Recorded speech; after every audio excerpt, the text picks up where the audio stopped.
শুনেন, আমার 2 সন্তানের 1 সন্তানকে যদি 1 কাঠা জমি বেশি দেই, আর 1 সন্তান আমাকে বলবে বেঈমান। ঠিক কিনা বলেন?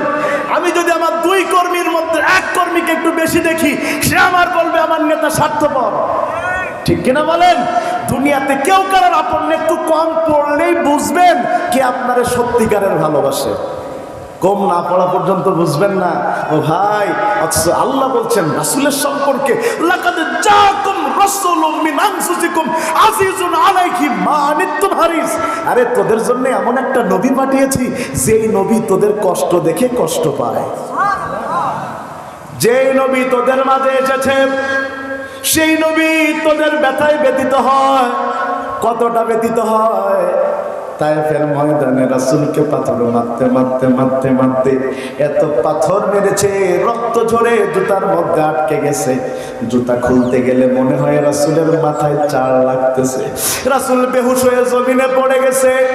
কি অবস্থা, কি বিভীষিকাময় অবস্থা। সাথে একজন ওই আক্তাস আসলেন, এসে আঙুরের রস খাওয়ালেন। রাসূল একটু সুস্থতা বোধ করলেন। ফেরেশতা এসে বলছেন, ইয়া রাসূলুল্লাহ, ইয়া হাবিবাল্লাহ, একবার বলে দেন পুরো তায়েফটাকে উল্টায়া দেই। রাসূল বললেন, ও জিবরাইল, তুমি যদি তায়েফটাকে উল্টায়া দাও, আমি দ্বীনের দাওয়াত নিয়ে যাব কাদের কাছে? রাসূলের শরীরের রক্তগুলো পড়তে যায়, তায়েফে পড়তে দেয় না। হাত দিয়ে দিয়ে উপরের দিকে আনে। সাথে থাকা সঙ্গী ডাক দিয়ে বলে, ইয়া রাসূলুল্লাহ, আপনি কি আপনার রক্তরে বড় ভালোবাসেন নাকি? কেন রক্তটা জমিনে পড়তে দেন না? এত ভালোবাসেন রক্ত? রাসূল বলছেন, না রে সাহাবী, না, আমি আমার রক্ত ভালোবাসি বিষয়টা এমন নয়, বরং আমার রক্ত যদি তায়েফের মধ্যে পড়ে, তায়েফে কখনো আর গজবের কারণে ফসল জন্মাবে না। তাইলে আমার উম্মত কি খেয়ে থাকবে? লাকাদ জাআকুম রাসূলুম মিন আনফুসিকুম আজিজুন আলাইহি মা আনিতুম হারিস।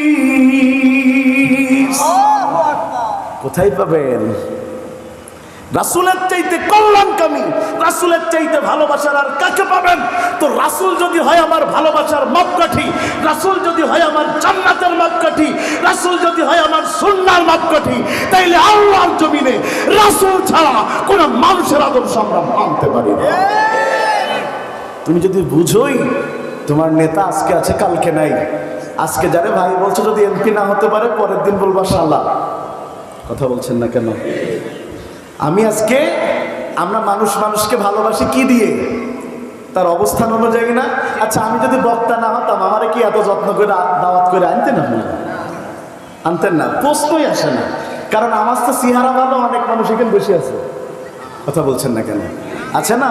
আমার চাইতে টাকাওয়ালা অনেক মানুষ এখানে বসে আছে না? গ্রাম্যভাবে খুব মর্যাদা, তার কথাই গ্রামের আইন, এমন মানুষও বসে আছে। আর আমি এখানে বসেছি কেন? রাসূলের এই লেবাস যদি না থাকতো, রাসূলের আদর্শ যদি না থাকতো, এখানে আপনারা আমাকে চান্স দিতেন না। ঠিক কিনা বলেন? এই জন্য মাঝে মধ্যে দেখেন না, বক্তারে বসায় রেখে নেতা কথা কয়।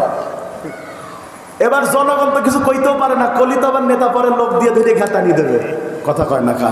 তখন জনগণ কিছু বলতে না বললে মনে মনে বললে, আর জন্মের কাজটা কাজটা মরে না কেন? ঠিক কিনা বলেন? ওইটা বাধ্য হয়ে মেনে নেয়। কিন্তু শুনেন, কিন্তু একটা আলেম কথা বললে ওই নেতার চাইতে কিন্তু আলেমের মর্যাদা স্বাভাবিক অর্থে সমাজে বেশি, কিন্তু ঘন্টার পর ঘন্টা তার কথা মানুষ শুনছে। কোনটা? ও, ওটা তো বলেছি, ছেলেটা সুস্থ হয়েছে আলহামদুলিল্লাহ। ভাই কথা আমরা শেষের দিকে, আমার আলোচনা আজকে লম্বা ছিল, মানে যে তাফসির আপনারা যারা লেখাপড়া করেন অনেক লম্বা, আমরা আরেকটু বলছি। ও, এ কত সময় আছে? ও, আমি তো মনে করছি সময়, ও আচ্ছা, ও আর 5 মিনিট আছে, আমরা আর 5 মিনিট বলে কনক্লুশনের দিকে যাই। কি বলেন আপনারা?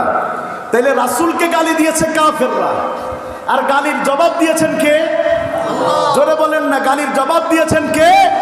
আপনি চিন্তা করছেন, আমাকে যে গালি দিচ্ছে সে তো আল্লাহর চাইতে শক্তিশালী নয়। ঠিক কিনা বলেন? সে যদি ট্রাম্পও হয়,